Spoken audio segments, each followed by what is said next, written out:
Hi everyone, this is Donna Rougeau and this is July the 20th, 2016, just a few days after coming home from our wonderful retreat in Albany, New York for our July, our yearly annual retreat with ARCWP. When I was there, I had the privilege of leading a workshop about our survey voting committee. And Peg Bowen was a co-leader of that, and she kind of branched out and talked about leadership opportunities in ARCWP. But I felt like the workshop itself we just needed more time for. And what happened on the actual workshop that we presented this past Saturday, we did it, and then there was a spontaneous follow-up to it, but between the end of the last workshop and the beginning of lunch. So this was obviously something people wanted to talk about, and it spurred more conversation. We even carried some of our conversation into lunchtime after that. So I wanted, since there were 40 people at the retreat, or maybe 40 to 50, I would like to share this with the whole membership. That's why I'm videoing this, because I do think it's an important topic that I want everyone to hear where we are, where we've been, and where we are, and where we possibly are going with this. I also hope maybe even some of the people who were at the workshop will also want to view this again, because I am adding some things since I have a little more time. This is going to be in maybe 3 or 4 segments, because when I'm going to send this up to YouTube, it only allows you to put about 15 minutes at a time. So you can just view this at your leisure. You can, but I do hope this will be helpful for all of us to kind of think about where we've come in our decision-making processes in ARCWP, and what it says in our Constitution about that, and where we are now, and maybe how it's going to look as we proceed forward. So before I get into the nitty-gritty of it, I would like to share with you a definition of a phrase that I use a lot. I've heard it in other settings, and it seems to apply very much to what's happening with us in ARCWP. The term is paradigm shift.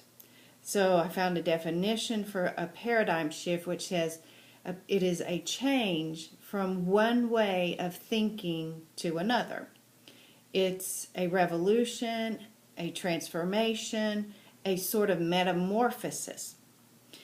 It just does not happen, but rather it is driven by agents of change.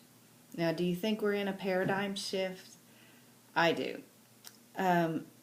There is also, this brings to my mind, when we're talking about a shift or a metamorphosis, one of my favorite stories that I heard a long time ago that I'd like to share with you. I only paraphrased it during the workshop, but I found the actual written version of it. So on this video, I'm going to just read the written version of this story. So it goes like this. A girl found a pear-shaped cocoon of an emperor moth. She took it home and kept it for many months. In the meantime, she read about the peculiar shaped cocoon, how the small end held a narrow opening through which the moth's body must pass. She read that it was no doubt the pressure to which the moth's body was subjected as it passed through this opening that caused the vessels in the wings to develop as the moth emerged. A year had passed when she noticed the first efforts of the moth to escape his captivity. For several hours it wrestled with the mouth of the cocoon, but seemingly could not free itself. Finally, with her penknife, the girl cut away the last few threads, hoping to make the exit a bit easier. It worked. The moth crawled out, dragging his swollen body and tiny wings. The youth continued her watch because she knew the beauty of these creatures at their best, but she was doomed to be disappointed. Her seeming kindness had caused the moth to be stunted. He would never fly with rainbow wings common to his species. He was so stunted, he lived only a short time, crawling painfully instead of flying. He had needed that extra struggle to prepare him for life ahead. Once again, I think our paradigm shift that we are experiencing in ARCWP is like a struggle. But sometimes we fear struggles, or we try to diminish struggle, or we try to say that we all need to bypass the struggle. But really, the struggle is what keeps us strong and what helps our wings to grow so that we can fly. And so I just want to keep that as a backdrop image as we talk about where we began in ARCWP, actually where we are right now, but sort of the evolution of how we got to where we are now around decision making. So I'm going to start with the Constitution. There's several pieces of the Constitution that talk about circular decision making. If you want to find it, it's in the Dropbox, and I'm also going to send it to you as an attachment in an email. We did another really fun workshop around the things that are in the Constitution when we were at the retreat. We created, there are, 7 values listed in our Constitution, and we created 7 different poster boards around each one of those values. We broke up into small groups and were able to do that, and it was really, really a fun experience, and it also helped us really think about what our Constitution says. So that kind of really dovetailed into what we began with in this workshop.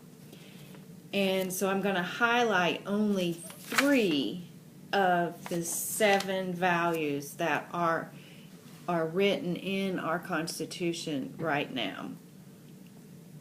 And you'll see kind of how they fit. Okay, so number 3 of our values is called accountability. It says accountability is a hallmark of our community to circular leadership. We are co-responsible to live our vision of a renewed priestly ministry in a community of equals. We are called to be open to the Spirit as our movement evolves and grows. As models of empowerment, we are united in vision and mission and respectful of our differences. And we open ourselves to ongoing discussion and prayer in actualizing this responsibility. Notice it talked about our differences, respectful of our differences. The theme for this year's retreat was unity in our diversity. And the only way we can have unity in our diversity when we are making decisions, when we are a huge group made up of many different ways of looking at things, is to be able to discuss the topics that we need to vote on or we need to process to turn into policies as we make decisions together. I remember saying to the group in the workshop that when I first came into ARCWP, I was a bit on the naive side about what I thought about the group, because I said, oh my goodness, here I am in this wonderful group that is full of kindred spirits, and I'm sure they all think just the way I think. We just are like-minded thinkers. And there is a piece of that that is very true, but what I didn't know is that there are a lot of differences too. But that is what makes us stronger, and when we unite our differences in discussion and listening to each other, we will definitely make much better decisions together. It's tedious and it takes a long time, and it's sometimes we get maybe impatient about the process, but it is, in my opinion, and I think in a lot of other people's opinion, well worth it. So I'm going to move to number 4 value, which is called collegiality. And it says, our vision is to live as a community of equals in decision making as an organization and within our faith communities. We make decisions by using a circular model, including consensus and or democratic vote of all members. We reject all forms of domination and control. And then the last value I'm going to highlight in our Constitution is number 7, which is titled compassion. Compassion allows us as healers to enter into the journey of others in times of heartbreak, grief, and loss. In all our communications, we strive for deep understanding, and we respond with openness to listen, to learn, and to love, and to share God's faithful presence always with others in their struggles.